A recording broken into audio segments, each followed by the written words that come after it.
Parce que Dieu a mis en nous quelque chose qu'il n'a pas mis dans la vie des hommes. C'est que toi, tu es derrière, certes, tu es soumise, tu regardes l'autre, mais une fois Dieu nous a dit, vous savez, la femme, c'est l'architecte. L'homme, c'est pas pour dénigrer, mais l'homme, c'est comme un maçon. Lui, l'architecte amène le plan, il dépose là, et le maçon, qu'est-ce qu'il fait? Il exécute, c'est tout. Il exécute. Là, il faut mettre les briques, il met les briques. Là, c'est lui qui travaille le plus, hein, parce qu'il est en train, qu'il fasse jour, nuit, qu'il pleuve, il est là, sur le chantier. Mais l'architecte derrière a fait les plans. La chambre sera ici, la chambre sera ça. Et c'est le rôle de la femme. C'est le rôle d'architecte. Tu dois bâtir, pour bâtir d'abord la vie de tes enfants, de ton mari, il faut d'abord que tu bâtisses ta vie, ta propre vie. Que tu prennes le temps de t'asseoir sur toi-même, de dire, de te regarder. Où est-ce que j'en suis aujourd'hui? Il y a 10 ans, je voulais être ci. Il y a 20 ans, je voulais être ça. Est-ce que je suis arrivée à la moitié du chemin ou pas? Pourquoi je ne vais pas réussi? Qu'est-ce qui m'a arrêté? Ce n'est pas forcément la force des autres. Peut-être que tu n'avais pas assez confiance en toi pour avancer. Par contre, on n'appuie toujours les autres. Ah, je suis avec un homme qui me pousse à aller de l'avant. Mais si toi-même, tu as confiance en toi, qui te pousse d'aller de l'avant ou pas, tu vas aller. On veut toujours imposer aux autres ce que nous-mêmes, on n'arrive pas à faire. Donc, cette année 2018, on veut vraiment arriver au point où on ne veut plus être...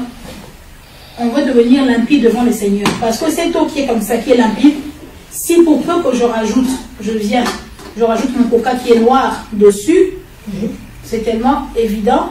Le coca, bon, j'en mets pas beaucoup, mais automatiquement, on ne voit plus le côté limpide, ça a changé de couleur.